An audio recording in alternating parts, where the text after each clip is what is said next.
Alright, it's time to take a look at the Rattlesnake. This is one of the most common faction battleships that you will see flying around. The price for this ship did drastically go down, and now I think you can buy a Rattlesnake for 2.8 billion. It's actually cheaper than the Ortus at the moment. So, this ship is one of the tankiest ships in the game. It is the second tankiest battleship after the Nightmare. But I've seen a lot of very weird builds with the Rattlesnake. I've seen some very cursed ones as well. I think I'll actually show you some of them on screen. Some of them are really cursed. For example, I've seen, I think, 20 armor rattlesnakes, at least 20 armor tanked rattlesnakes throughout my PvP history. Now, this ship has a 450% large drone damage bonus and a plus 200% large drone effective hit point bonus as the roll bonus, which is really good. Unfortunately, only for large drones. Advanced large drone operation bonus will give you plus 12% drone damage, plus 10 km drone command range. Advanced battleship command bonus will give you plus 12% missile torpedo kinetic damage, plus 12% missile torpedo thermal damage, and plus 4% shield resistance. Which on paper looks really good, although the main issue is that the Rattlesnake does not have any bonus on medium and light drones, so you are going to be stuck with the large drones on this ship. So, let's go to the attribute and fitting. Snake has 2 drones, 5 high slots, 3 medium slots, 7 low slots, 3 combat and 3 engineering rigs, 109,000 defensive hit points, which is good. Primarily a shield tank. Like I said before, please don't armor tank your Rattlesnake. Armor tank Rattlesnakes are not happy Rattlesnakes, they are cursed Rattlesnakes. This ship is primarily a shield tank. It has ridiculous shield resistances and overall very decent defenses. So yeah, don't do the armor tank on this ship, because it's not going to end well for the ship. Very good capacitors, can lock 8 targets, 352.8 meter signature radius, 105 scan resolution, 35 is the sender strength. Very slow ship, and overall not the slowest, but the Rattlesnake is definitely not the fastest faction battleship. The fastest is the Nestor, the slowest is the Balgorn. So, what did I change on the build on this old Rattlesnake? Well, I decided to make this ship a lot more tanky than before. That's basically what I will do for the first build. I'm using rapid missiles. I really like to use the rapid missile launchers on these battleships because they have overall a very good damage application. Here you can take a look at the damage. 280 and 281 for thermal and kinetic. The others have a little bit lower, that's because of the bonus. 70 meter per second is the explosion velocity, 96.39 meter is the explosion radius, 36.89 kilometer range, which is overall really good. Now if you want to use the cruise missiles, they will have 438, 701 and 701 on thermal and kinetic, and 438 on explosive. 6.4 km per second is the flight velocity, explosion radius 69 meter per second, explosion radius 227, and maximum range is 109 kilometers, which is again really good. But it will not be good against cruisers and frigates that can easily tackle the Rattlesnake. The main issue with this ship is the fact that it cannot hit small targets really well, because you will be using large drones on this ship and they are not that good against small targets.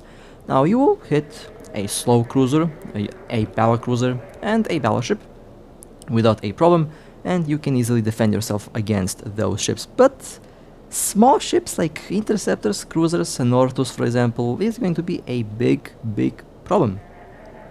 If they decide to orbit you at 40 kilometers, then you practically cannot defend yourself because you will not be able to do any damage to the ship. But the stats on the large drones look really good, and they offer a very nice opportunity for very decent damage.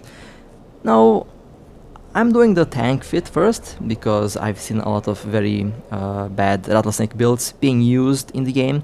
So I wanted to first help out with the survivability of these ships, and for the first part I will focus on tank on this ship.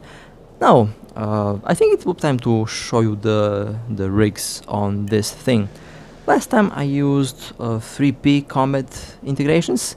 Now I did change that. I did use dual 4P combat integrations with one 2P. The first two are focused on resistance and on the shield booster performance. Basically the same rigs that I use on the Maelstrom and Ashimu.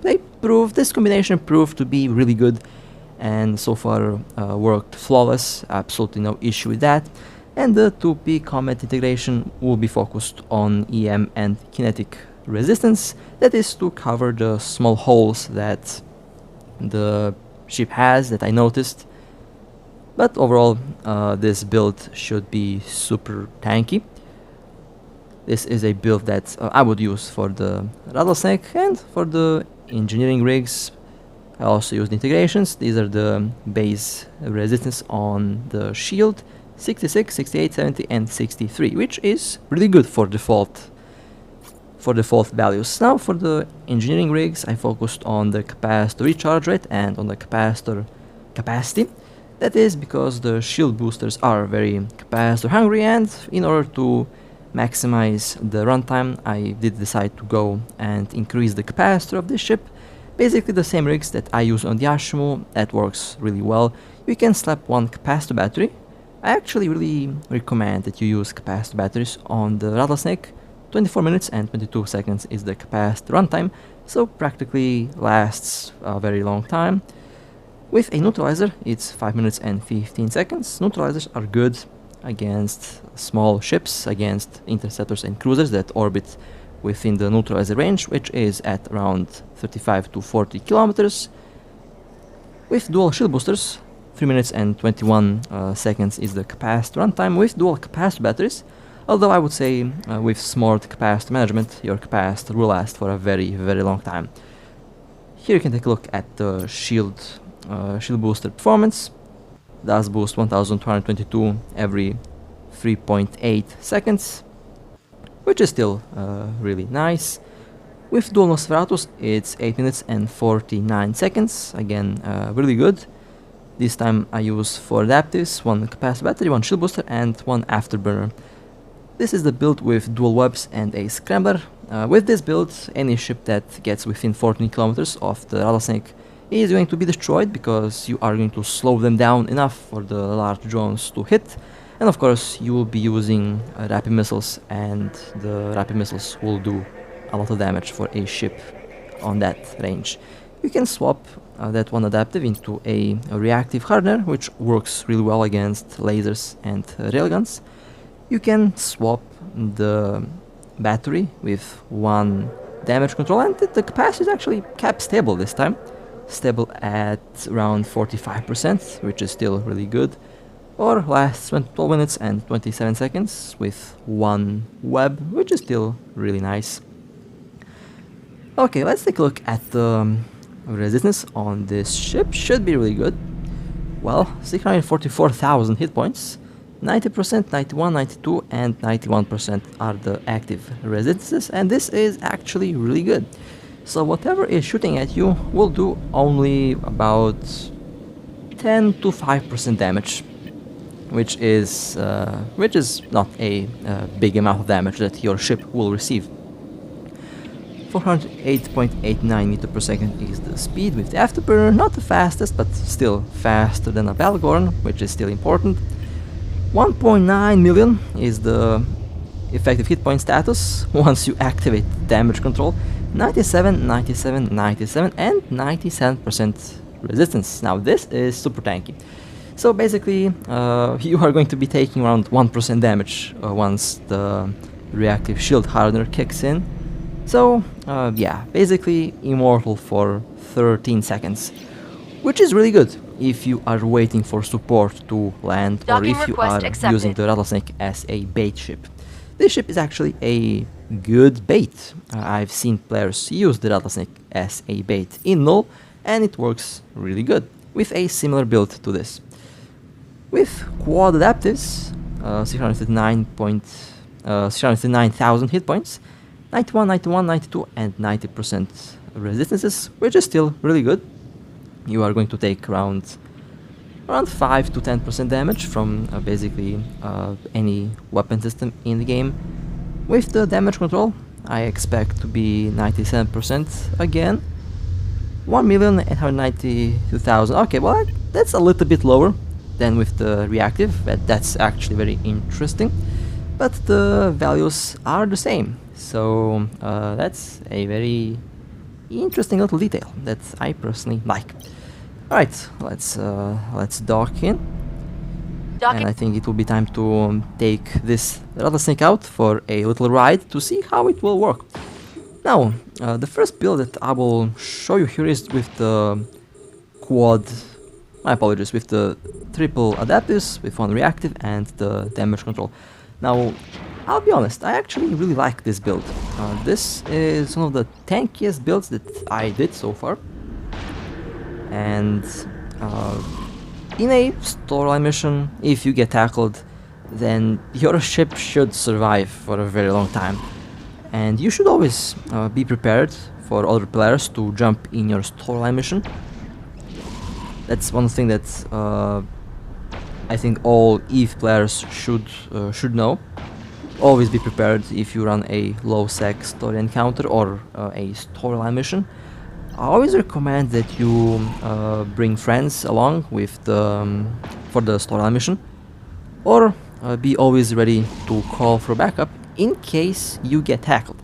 Now, with this build, you should be able to take on couple battleships without a problem. You should be able to hold for a very long time, so you would have enough time for your corp or alliance to help you. Although, in my case, I usually don't rely on that. If I am doing something nullsec, then I try to do everything solo. So this build is kind of focused on that. Although I would recommend that if you don't have enough experience with low sec PvP, then you can easily swap the engineering rigs into upcore optimizers. That way, if you get tackled by something at long range, and if you are not able to do damage to them, you can easily warp out. Or you can even fit some aura stabs, which I personally don't like to do, but it works in some cases. I've seen some heavily stabbed rattlesnakes with aura stabs, and they also still retain a very decent tank. Although I wouldn't really rely on that, because I know a lot of ways how to tackle a heavily stabbed ship. So in the end, a fantastic tank will save your ship, even if you get jumped by a big fleet.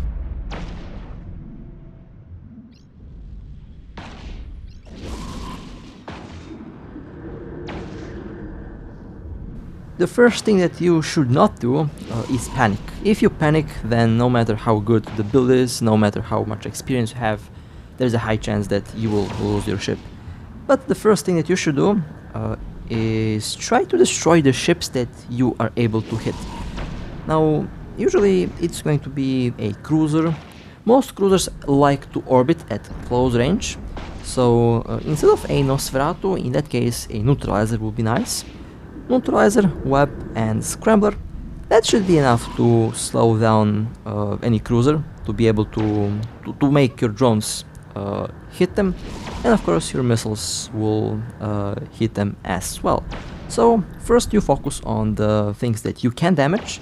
Once you kill them, then you can easily focus on the other ships, although there is a high chance that if one of them goes down, then the rest of the fleet might warp away. In that case, once that happens, then you're also free to warp away. Or you can continue with the storyline mission, depends on the situation. But the Rattlesnake, while being really good and being really tanky, it is really easy to catch. So I'm mostly talking from my personal experience in shooting the Rattlesnake. I've destroyed a lot of them, I participated in destroying a lot of them, and the build here that I show you is a build that is kind of countering that, although I would still recommend, if you're not that experienced in low-sec PvP, then you can fit warp core optimizer rigs or use aura stabs in order to escape. But if you have some experience and if you know what you're doing with the ship, then full tank is the way. That way you are easily going to be able to defend yourself against basically anything that is coming in. Or you can hold long enough for the friendly fleet to arrive.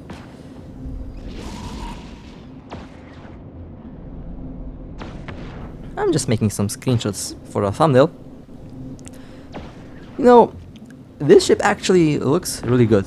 I forgot to mention that at the start of the video, but the Gurista pirate ships, with the emblem and the overall camouflage pattern on their ships, look really nice.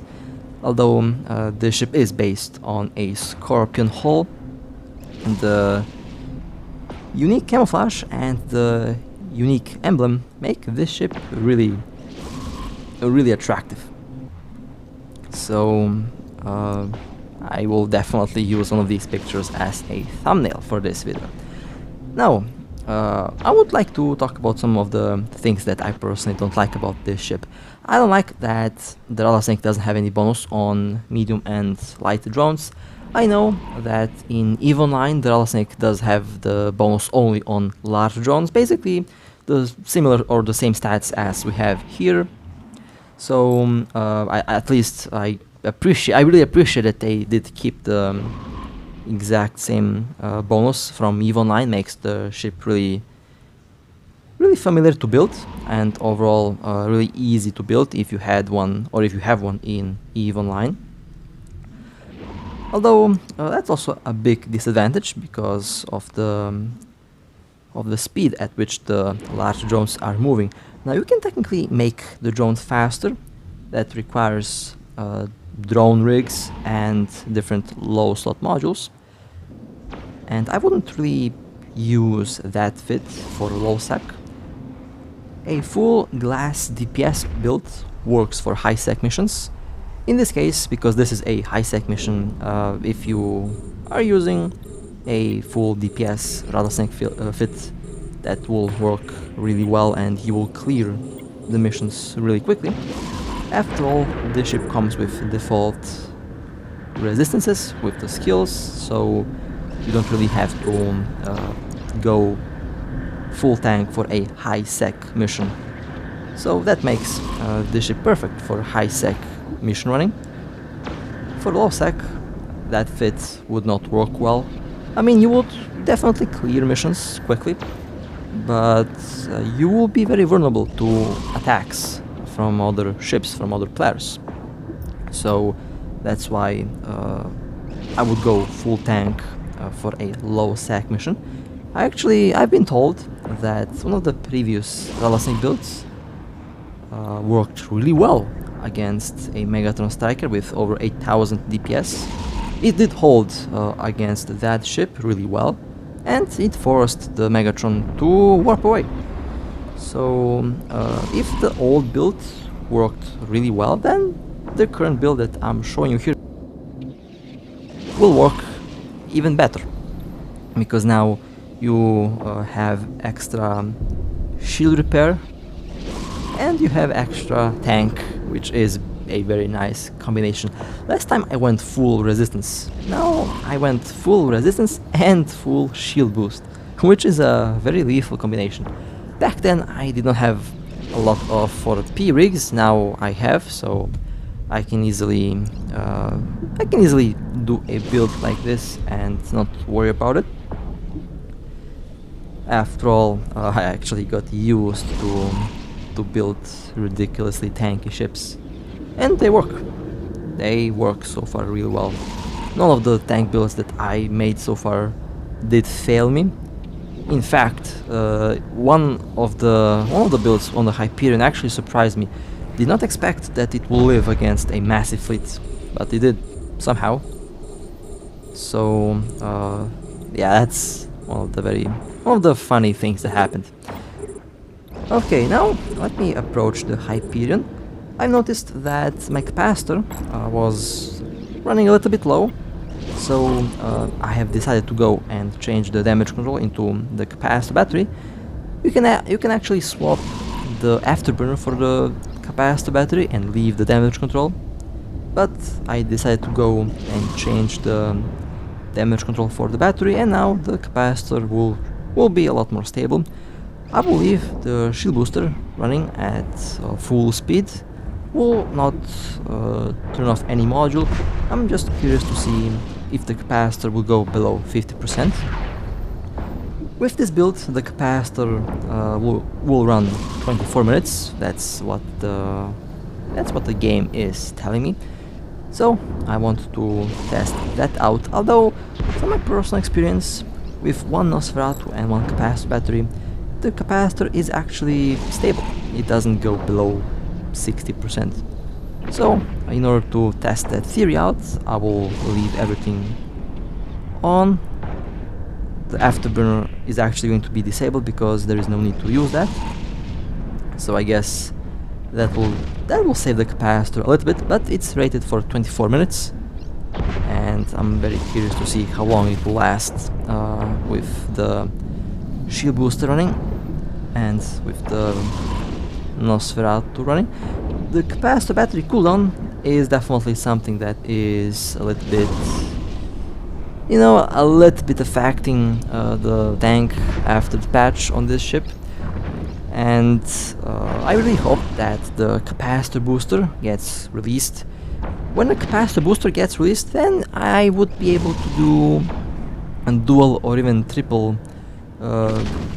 shield booster fit on the Rattlesnake with a stable capacitor. And I think the capacitor booster will definitely change a lot of things in this game. A lot of my tank builds that work really well.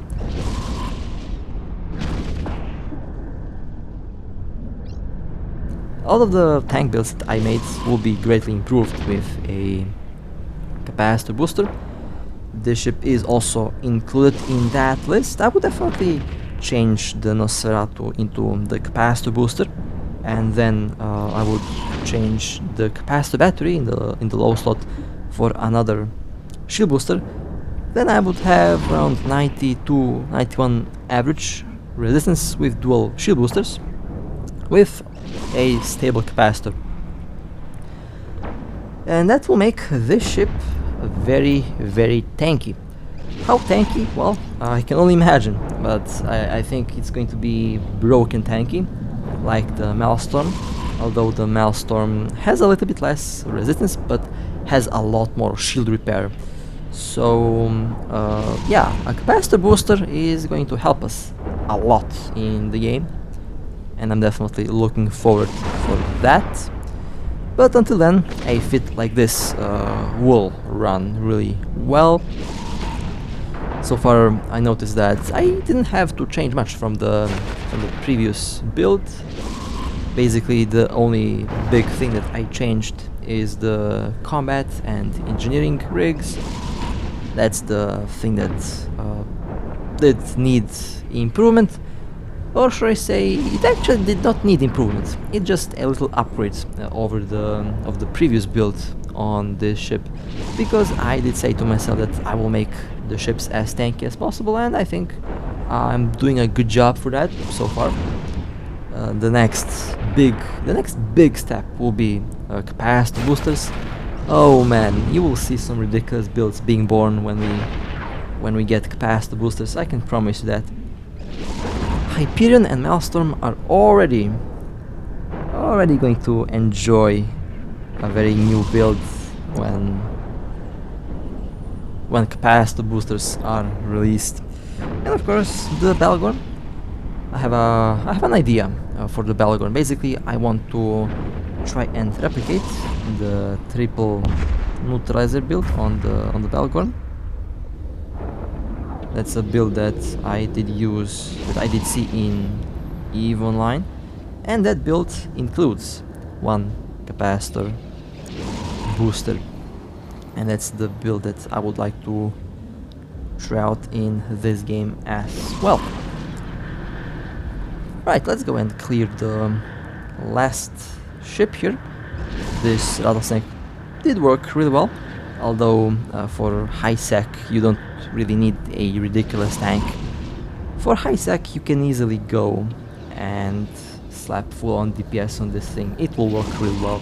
But for low sec, just use a tank or use warp core optimizers.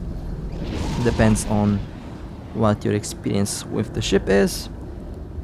And the Rattlesnake's price slowly going down, it's still actually going down. So you don't have to worry much about this ship. I remember when it was 14 billion, now it's 2.8 billion, which will make this ship very affordable and a very cheap PvE option. You know, I say cheap, but it's still a faction battleship that costs a couple billion ISK, I know.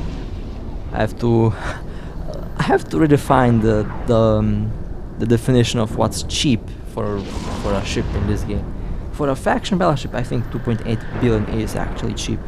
It's the cheapest one at the moment on the market. Well, and the last Dominic's has been destroyed. Well then, I would say I'm actually happy with the Rattlesnake. It's really tanky.